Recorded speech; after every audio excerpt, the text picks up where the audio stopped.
Warahmatullahi wabarakatuh. Kami dari kelompok 9 akan menjelaskan ayat tentang relasi muslim dan non-muslim.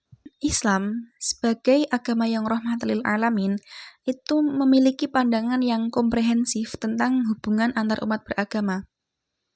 Al-Quran sendiri sebagai sumber utama dalam ajaran Islam itu memuat berbagai ayat yang mengatur interaksi antara muslim dan non-muslim. Nah, sebelum mempelajari lebih dalam mengenai ayat relasi muslim dan non-muslim dalam Al-Quran, terlebih dahulu kita tuh harus tahu beberapa pengertian, beberapa istilah mengenai siapa yang dimaksud dengan muslim dan siapa yang dimaksud dengan non-muslim. Yang pertama itu muslim. Kata muslim itu berasal dari bahasa Arab aslama yang berarti kedamaian, keselamatan, dan kepatuhan. Kata Islam ini sendiri kemudian menjadi nama dari sebuah agama, yaitu agama Islam. Lalu, orang-orang yang telah mengakui dirinya beragama Islam itu yang disebut dengan muslim. Akan tetapi, untuk menjadi seorang muslim, seseorang terlebih dahulu harus beriman atau mempercayai adanya keesaan Allah. Oleh sebab itu, jika seseorang belum mempercayai keesaan Allah, dia belum benar-benar dianggap muslim. Kemudian yang kedua itu non-muslim. Kata non-muslim merupakan lawan kata dari muslim itu sendiri. Penyebutan kata muslim dalam pembahasan tema ini erat kaitannya dengan masalah agama yang dianut oleh seseorang. Jika muslim itu adalah orang yang beragama Islam, maka non-muslim itu orang yang tidak menganut agama Islam. Dengan kata lain, non-muslim itu mereka-mereka yang menganut agama seperti Yahudi, Nasrani, Hindu, Buddha, Konghucu, dan lain-lain. Kemudian ayat-ayat tentang relasi muslim dan non-muslim. Yang pertama ada Quran Surah Al-Hujurat ayat 13 yang berbunyi, Bismillahirrahmanirrahim. Ya ayyuhan nasu inna khalaqnakum min dzakarin wa untha wa ja'alnakum syu'uban wa qabaila lita'arafu. Inna akramakum 'indallahi atqakum. Innallaha 'alimun khabir. Yang artinya, wahai manusia, sesungguhnya kami telah menciptakan kamu dari seorang laki-laki dan perempuan. Kemudian, kami menjadikan kamu berbangsa-bangsa dan bersuku-suku, agar kamu saling mengenal.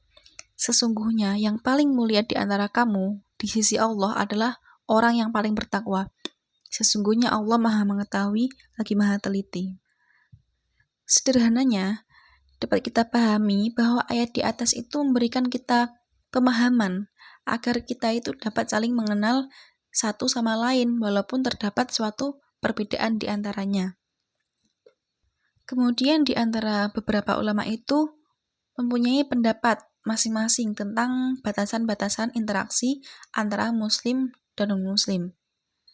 Yang pertama yaitu ada pendapatnya Pak Quraish Shihab bahwa dalam tafsirnya, tafsir Al-Misbah, beliau berpendapat bahwa hubungan antara muslim dan non-muslim dalam kaitannya interaksi sosial itu tidak apa-apa, tidak ada masalah selama itu tidak membawa dampak negatif bagi umat Islam. Kemudian yang kedua, ada pendapat menurut Prof. Hamka dalam tafsirnya bahwa Allah itu tidak melarang kamu, Allah itu tidak melarang kita untuk berbuat baik, bergaul secara baik, berlaku adil dan jujur dengan golongan atau agama yang lain. Oke, selanjutnya ayat tentang relasi muslim dan non-muslim itu ada dalam surat Al-Baqarah ayat 256 yang berbunyi, Bismillahirrahmanirrahim. La ikraha fiddin qad tabayyana ar-rusydu minal ghayyi faman yakfur bit-taghuti wa yu'min billahi faqad istamsaka bil urwatil wuthqa la infisama laha wallahu sami'un alim. Artinya, tidak ada paksaan dalam menganut agama Islam. Sungguh telah jelas jalan yang benar dari jalan yang sesat. Siapa yang ingkar kepada tagut dan beriman kepada Allah, sungguh telah berpegang teguh pada tali yang sangat kuat yang tidak akan putus. Allah Maha Mendengar lagi Maha Mengetahui. Dalam ayat ini dijelaskan dengan jelas-jelasnya bahwa tidak ada paksaan bagi semua orang untuk menganut keyakinan agama. Allah menghendaki setiap orang merasakan kedamaian. Kedamaian tidak dapat diraih kalau jiwa tidak damai. Paksaan itu menyebabkan jiwa yang tidak damai. Maka dari itu tidak ada paksaan dalam menganut akidah agama Islam. Gitu. Kemudian yang ketiga ada Quran surat Al-An'am ayat 108 yang berbunyi Bismillahirrahmanirrahim wala tasubbul ladina yad'una min dunillahi fayasubbullaha adwa wala tasubbul ladina yad'una min dunillahi fayasubbullaha adwan bighairi ilm kadzalika zayyana likulli ummatin amalahum thumma ila rabbihim marji'uhum fayunabbi'uhum bima kanu ya'malun, yang artinya janganlah kamu memaki sesembahan yang mereka sembah selain Allah, karena mereka nanti akan memaki Allah dengan melampaui batas tanpa dasar pengetahuan. Demikianlah kami jadikan setiap umat menganggap baik pekerjaan mereka, kemudian kepada Tuhan merekalah tempat kembali mereka, lalu Dia akan memberitakan kepada mereka apa yang telah mereka kerjakan. Setelah dijelaskan pada ayat sebelumnya bahwa Allah itu tidak memaksa setiap manusia untuk menganut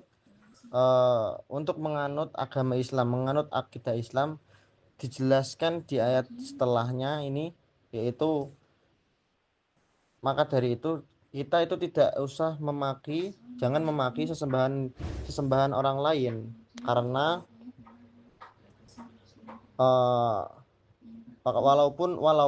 walaupun makian itu terkandung dalamnya adalah maslahat, tapi itu akan mengakibatkan kerusakan yang lebih besar.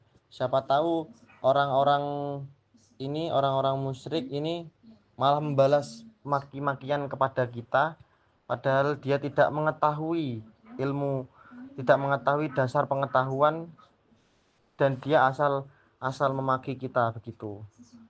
Maka dari itu kita seharusnya saling menghargai antara satu dengan lain, tidak usah memaki-maki apapun itu. Oke, untuk selanjutnya Quran surat Al-Mumtahanah ayat 8-9 yang berbunyi Bismillahirrahmanirrahim. La yanhakumullahu 'anil ladzi lam yuqatilukum fid dini wa lam yukhrijukum min diyarikum an tabarruhum wa tuqsitu ilaihim innallaha yuhibbul muqsitin. Innama yanhakumullahu 'anil ladzina qataluukum fid dini wa akhrajakum min diyarikum wa dhaharu 'ala ikhrajikum an tawallawhum wa may yatawallahum fa ulaika humudz dzalimun. Yang artinya Allah tidak melarang kamu berbuat baik dan berlaku adil terhadap orang-orang yang tidak memerangimu dalam urusan agama dan tidak mengusir kamu dari kampung halamanmu. Sungguhnya Allah mencintai orang-orang yang berlaku adil. Sungguhnya Allah hanya melarangmu berteman akrab dengan orang-orang yang memerangimu dalam urusan agama, mengusirmu dari kampung halamanmu dan membantu orang lain dalam mengusirmu. Siapa yang menjadikan mereka sebagai teman akrab, mereka itulah orang yang zalim. Jadi diriwayatkan dari Ahmad bin Hambal menceritakan kepada beberapa imam yang lain dari Abdullah bin Zubair, yang berkata, telah datang ke Madinah dari Mekah Qutailah binti Abdul Uzza, bekas istri Abu Bakar sebelum masuk Islam, untuk menemui putrinya Asma binti Abu Bakar dengan membawa berbagai hadiah. Asma enggan menerima hadiah itu dan tidak memperkenankan ibunya memasuki rumahnya. Kemudian Asma mengutus seorang kepada Aisyah agar menanyakan hal itu kepada Rasulullah. Maka turunlah ayat yang membolehkan Asma menerima hadiah dan mengizinkan ibunya yang kafir itu tinggal di rumahnya. Oleh sebab itu dari keterangan ayat di atas, Allah itu tidak melarang orang-orang yang beriman itu berbuat baik atau mengadakan hubungan persaudaraan tolong menolong antara orang non muslim selagi tidak memerangi orang muslim itu sendiri. Jadi atau prinsip yang perlu diingat dalam hubungan orang-orang Islam dengan orang-orang kafir, yaitu boleh mengadakan hubungan baik selama pihak yang bukan Islam melakukan yang demikian pula. Hal ini hanya dapat dibuktikan dalam sikap dan perbuatan kedua belah pihak. Di Indonesia, prinsip ini dapat dilakukan selama tidak ada pihak agama lain bermaksud memurtadkan orang Islam atau menghancurkan Islam dan kaum muslimin pula. Di kesimpulannya, Al-Quran itu memberikan arahan yang lengkap mengenai bagaimana umat Islam berinteraksi dengan orang-orang yang berbeda keyakinan, yang mana telah diajarkan oleh Nabi Muhammad SAW terdahulu. Interaksi sosial antara muslim dan muslim diperbolehkan, bahkan dianjurkan, selama tidak merugikan atau mengancam nilai-nilai keislaman umat Islam. Diperintahkan untuk berbuat baik dan berlaku adil kepada non-muslim yang hidup berdampingan secara damai. Meskipun demikian, Al-Quran tetap mendorong umat Islam untuk membangun hubungan yang harmonis dan damai dengan non-muslim. Dasar dari hubungan ini adalah prinsip kemanusiaan universal, seperti saling menghormati, menghargai perbedaan, dan bekerja sama untuk kebaikan bersama.